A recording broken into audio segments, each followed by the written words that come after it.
Moikka! Hey! Welcome to our podcast, Mastering Finland. I'm Jean and I'm from California. I'm Petra and I'm from the Czech Republic. We're here to chat about our life in Finland.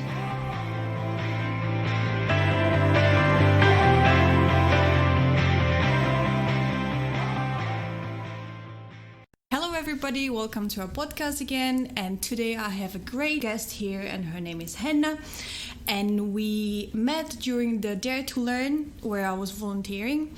It's a festival for learning and it's happening in Helsinki, Finland every year. So hello Henna, welcome. Thank you for the invitation. Yes, so could you shortly introduce yourself, please? Yeah, so my name is Henna Pursiainen.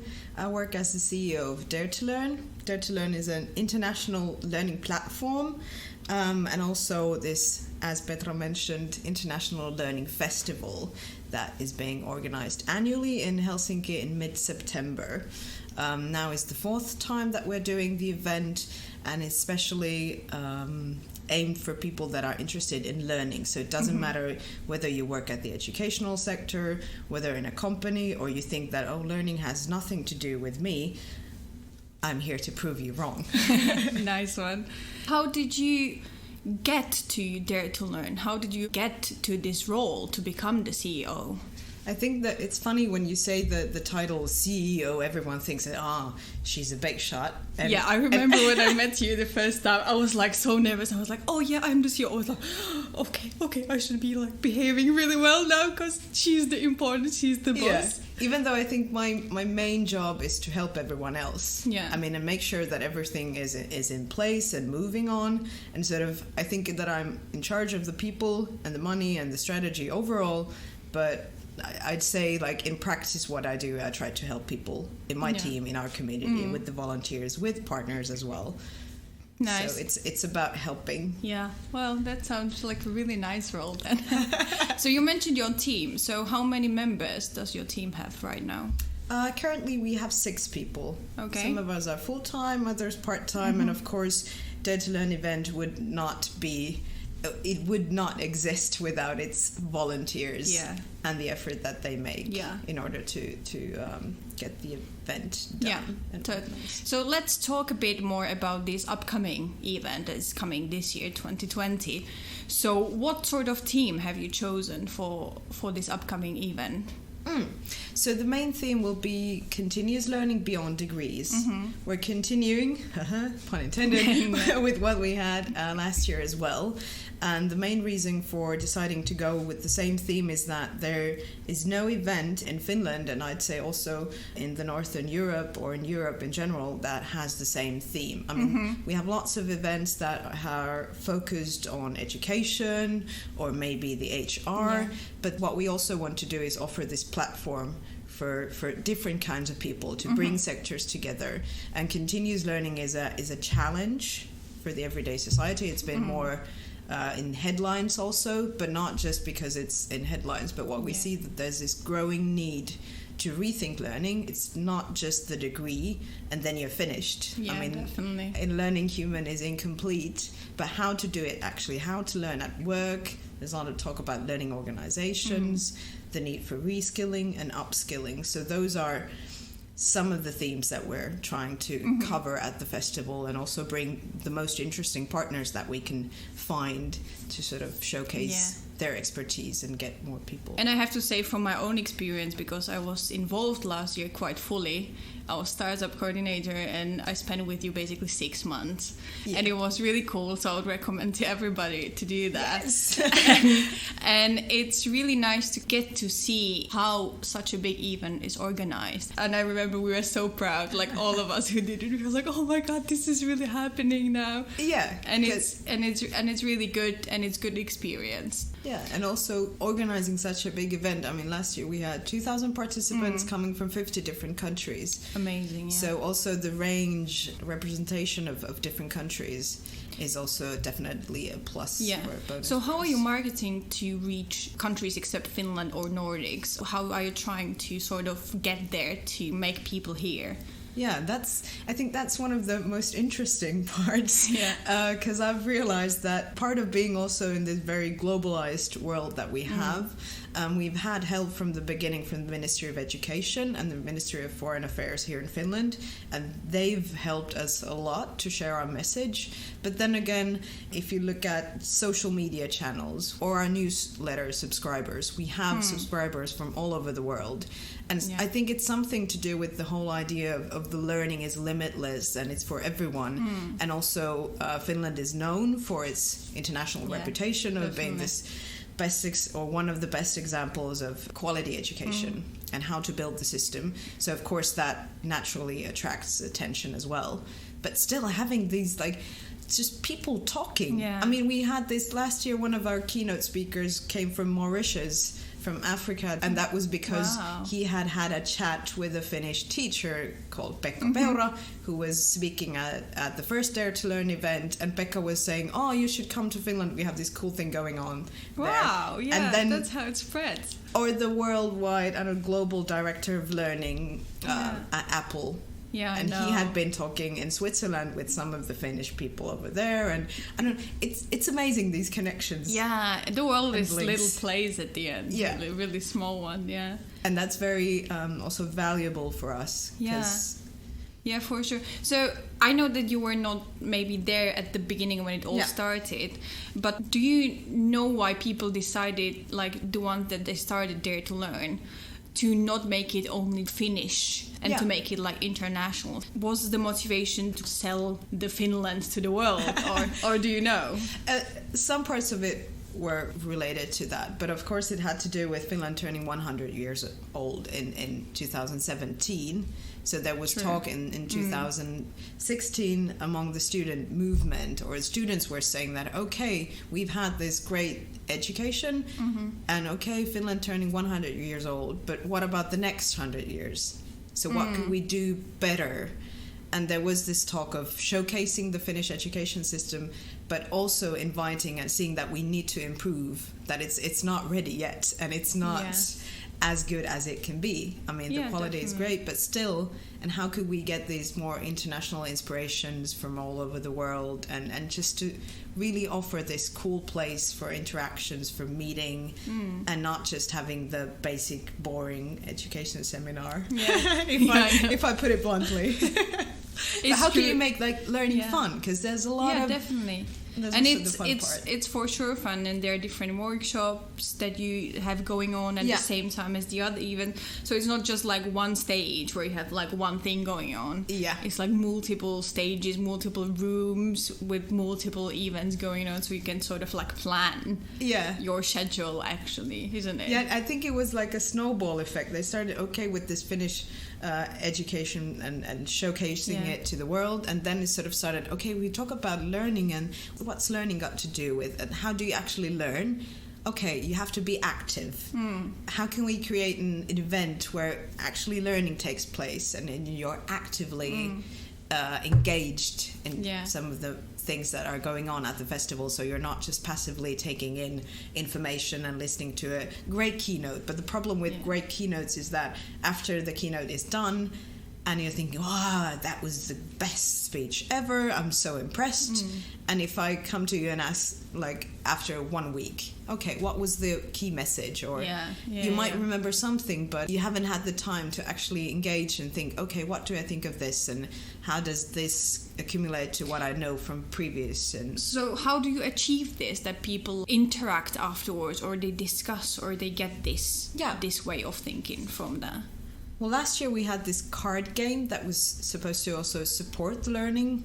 I mean, and you can have a game session after a keynote. But the main thing that we do, of course, we want to have those great names to talk about their experiences and share their expertise. But the workshops and the interactive part is very at the heart of Dare to Learn, and also the whole learning design. And the first time it was done also shaped a bit the Finnish event production.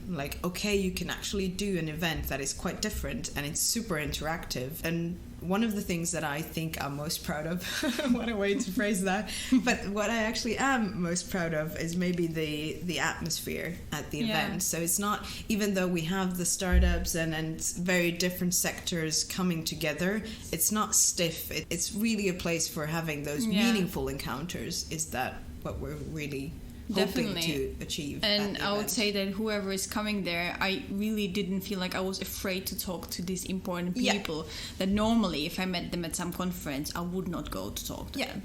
And there it was just normal. There was this very important speaker on stage, and then he went down and just people came to him and they were asking him questions, and he was just really normal and nice and not this like scary important big person there on the stage. Which I think that's really amazing concept, that you have this opportunity to talk to these important people and you don't have to be afraid to do that.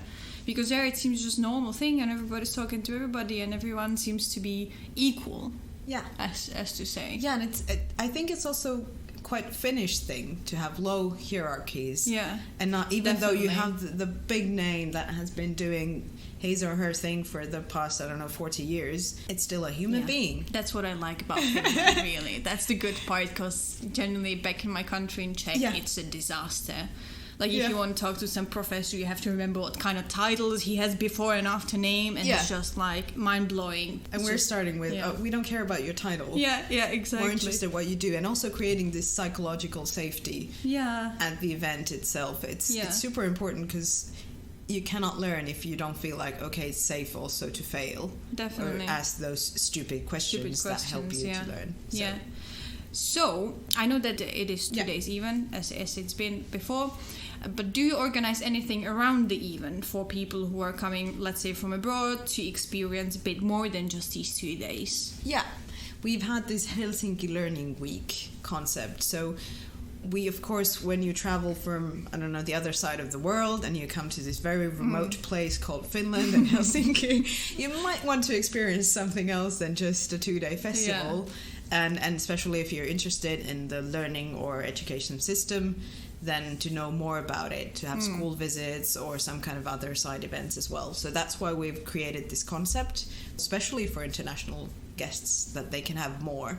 So it's possible to organize side events. And for this year, we've also planned this sort of a bigger Helsinki Learning Week concept together with the Ministry of Foreign Affairs, Ministry of Education, but also this National Agency for Education and the City of Helsinki, that we're planning to launch the concept. Okay, so can I ask a little bit, what is it going to be about, or is it still a secret? Well, it's going to do with also going the basics of the Finnish learning system, since the festival itself is focused more on the continuous learning side, so we won't go through this very the basics of what is Finnish education system and how is the overall structure and all that. And I'm kind of like, we're still waiting, but I'm hoping that this will happen, is this program with the city of Helsinki to organize not just these traditional school events or school visits, but to more use maybe a cool place, in central Helsinki, could it be Oodi or something else, to really have this school visit over there. Okay. So it wouldn't be just like a school, but have the school in a very public place, like in a library, and show also the library system, which is very unique.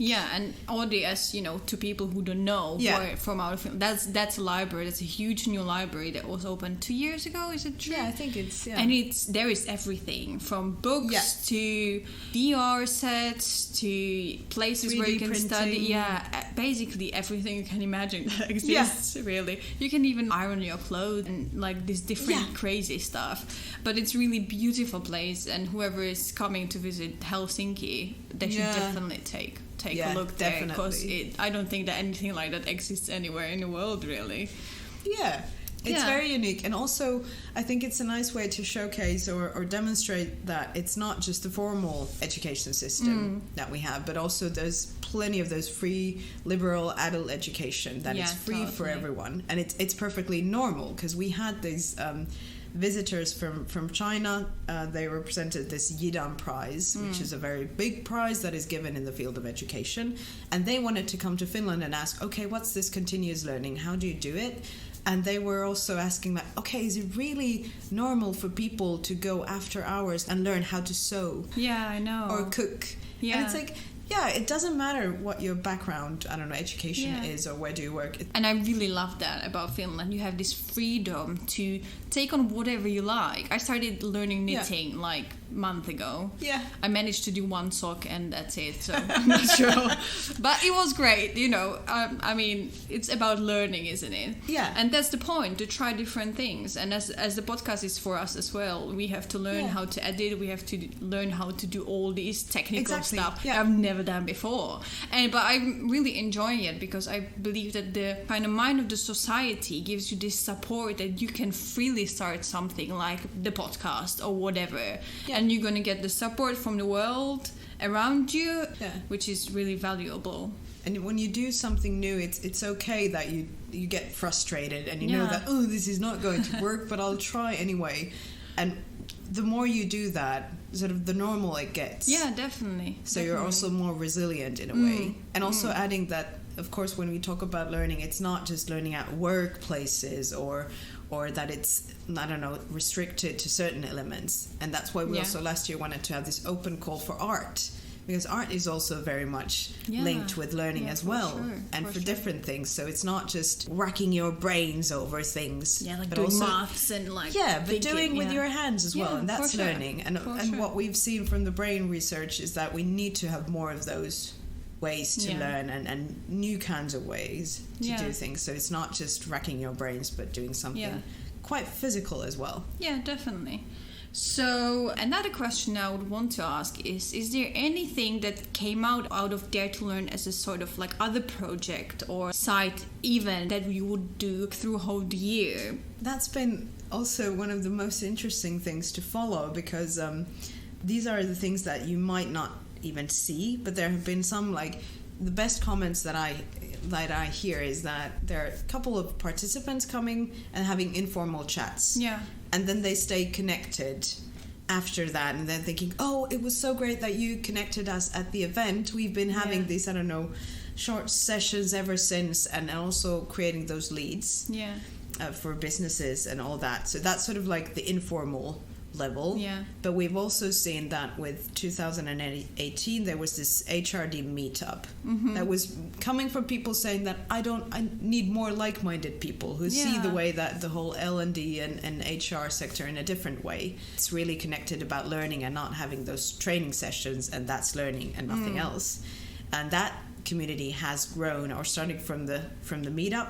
The first meetup there were like 50 people in there, and there wasn't enough space. And now I think there's this Facebook group called Learning at Work, and it has over 800 people in it. So it really started to grow like a snowball. Yeah. And that's one of the examples. And then there's, of course, last year we had this Hacking Higher Education competition that was aimed for developing higher education service development, or services created in that.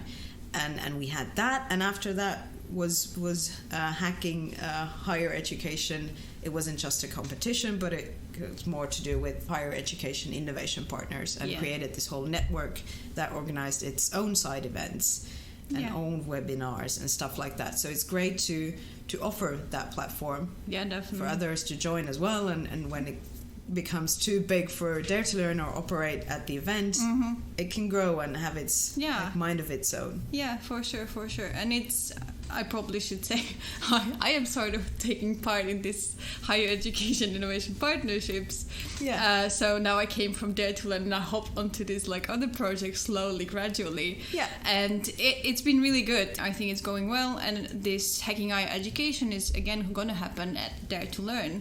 Exactly. And we're going to call for submissions of ideas, and whoever who has ideas how to improve things and how to improve learning, there's a specific topic, but it's going to be still published. Then they can sign up. It doesn't have to be organization, it can be individual, and it's really great. So I would recommend it to everybody. Yeah, and I think it's nice to offer that kind of a space for wild ideas and sort of offer them to a new audience as well. Because there were also last year present people who aren't working at the higher education institutions. And they were saying, okay, this is something I could be interested in. And also creating those connections. Yeah, and it was very popular, the event itself. I know there was this public voting going on, and they got so many votes, like 6,000 or how many. Yeah. And it was really packed when the semi-final was going on. I think it's really great concept to develop the higher education, but sort of together in this sort of community sense. Yeah. And it also helps individuals who have these ideas that, I want to do this and that, but I don't have enough support or recognition, or it's hard sometimes to find those like-minded people. Yeah, definitely. And that's a great, always Dare to Learn is great even to find these like-minded people for sure. You already mentioned a bit that volunteers are sort of the really important part of organizing the event. So how many volunteers did you have on board, for example, last year? Do you know? We had around like 100. Yeah. Altogether. Yeah, nice. So, well, for me, I was there right with you around half a year. So you have some volunteers that they work with you for a longer time, and then you have some volunteers that are with you just only for those 2 days, right? Yeah, exactly. Yeah. So what is the process of enrollment of the volunteers? Or is there any application, or how does that work? Yeah, we do it by application. We just had the call for project groups that are these that work around the year or half a year, that really create and curate the program itself, or help sharing their ideas and visions, and that it's really a community-made effort, the whole festival. So it's not just the core team I mentioned, 6 people deciding how it should look like. But I think the value in it, or the beauty, is to have more people involved and sharing their ideas so that we can improve as well. And to have it like it's very unique composition. Yeah, definitely. And then later this spring we will also open the call for volunteers, so for the event itself. And it's a cool way to get engaged, and we've seen also that we've had people coming just for 2 days at the first time to see, okay, what's this about? Am I interested in this? And I'm kind of curious to see what this Learning for Slush thing is. And you're there for the 2 days, or actually it's 3, because there's also the construction day. But the more people are at the construction day, the easier it is. I can say that, definitely. But then afterwards coming to as a project group member, that's what, and then exactly, to the team. That's what I did. Yeah, exactly. So I was this first year 2 years ago for just these 2 days, and then the next spring I applied for this startups coordinator, and I got it. So it was great. Yeah. So are international volunteers valuable for you, and how? Yeah. I think it was one of the comments during this very latest application period that we had, is that one of our international volunteers said that it's great that you actually can offer this like place for international people that don't know any Finnish. Yeah, because definitely. it's sometimes quite rare to find those. Yeah, for sure. Yeah, I think so. And there are places, but there's nothing that big except probably Slush that is doing that.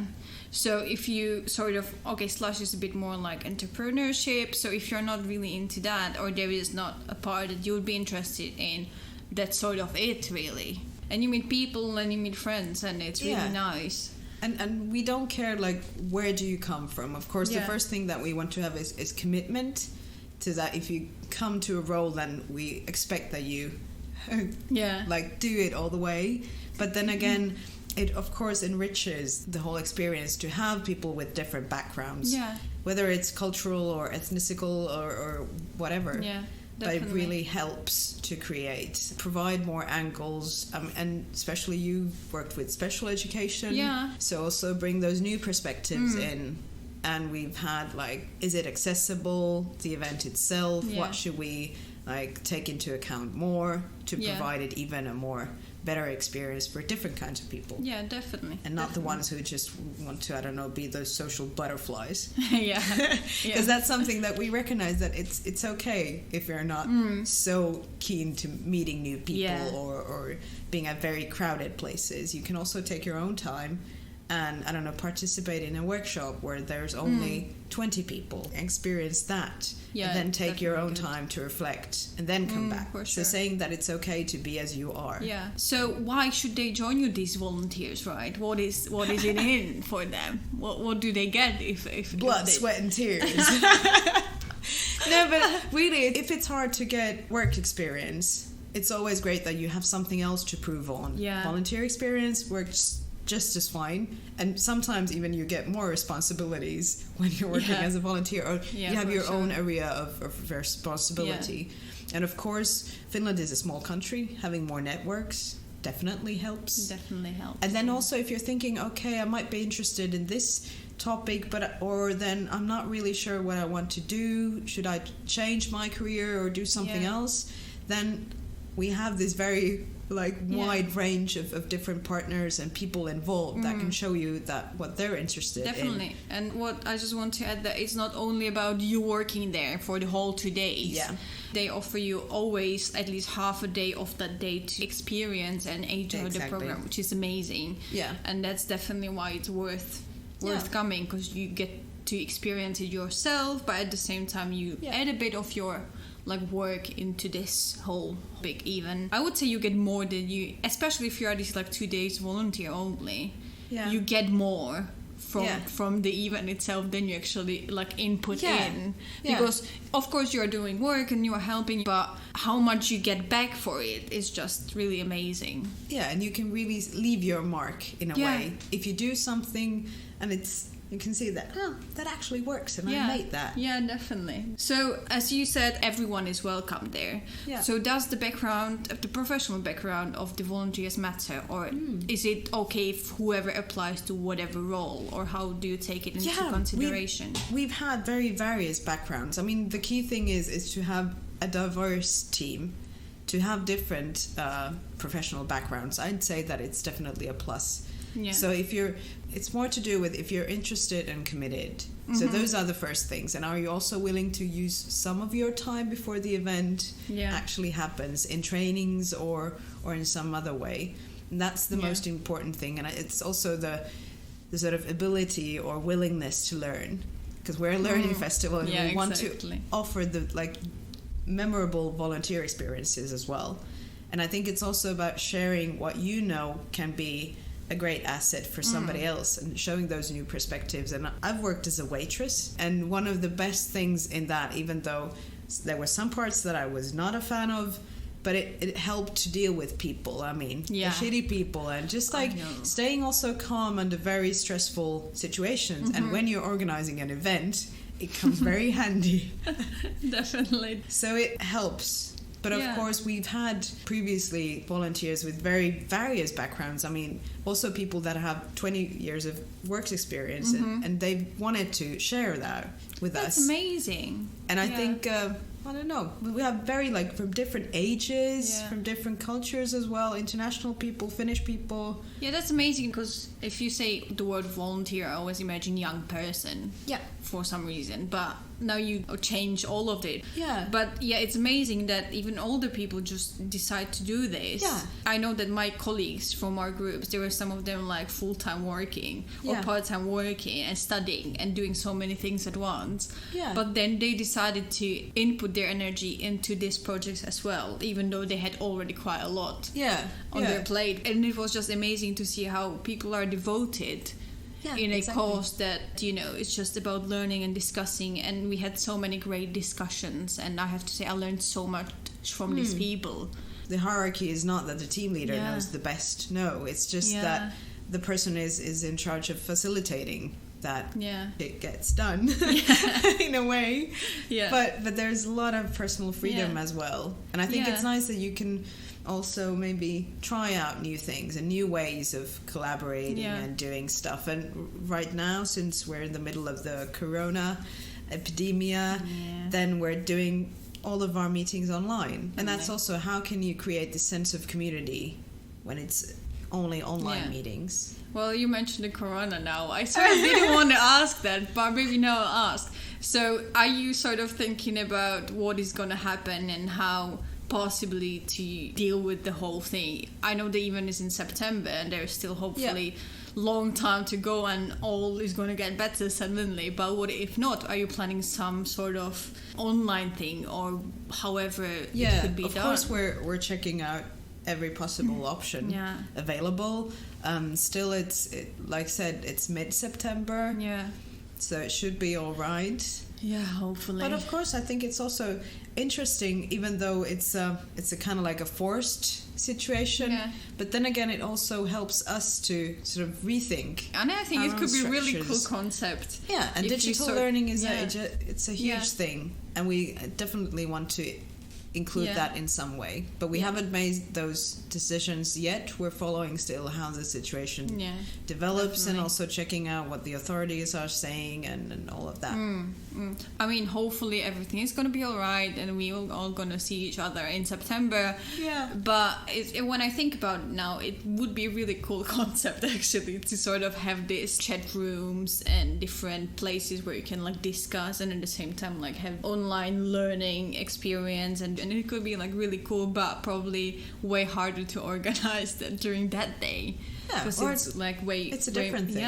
Yeah. So, but let's see what's going to happen. And there's definitely a need for it. Yeah, because now remote work has been like going on, and it's a recognized phenomenon. Yeah. But then if you look at really remote learning, remote meetings, and all that, and how can you actually do it? Yeah. Then it's not as easy as it sounds. Yeah, definitely not. And here in Finland, like people with technology, they're quite advanced, I would say. Of course, there might be categories there are not, but on a general level, I would say that people sort of know how to, get online meeting or how to call somebody via computer or something. But in other countries, even in Europe, so many people are not capable of doing it. Yeah. So there's definitely support needed all around the world. And there are different things that you have to take into account when organizing an online meeting. Yeah. Setting up the agenda in advance, thinking of, okay, what's the outcome? What is the goal? Because you don't want to have that 15-minute of just like, oh, sorry, my connection is broke, and I'm like, trying to get the mic working and all that, and also the frustration that comes with it. And I know that people hate having those unnecessary meetings.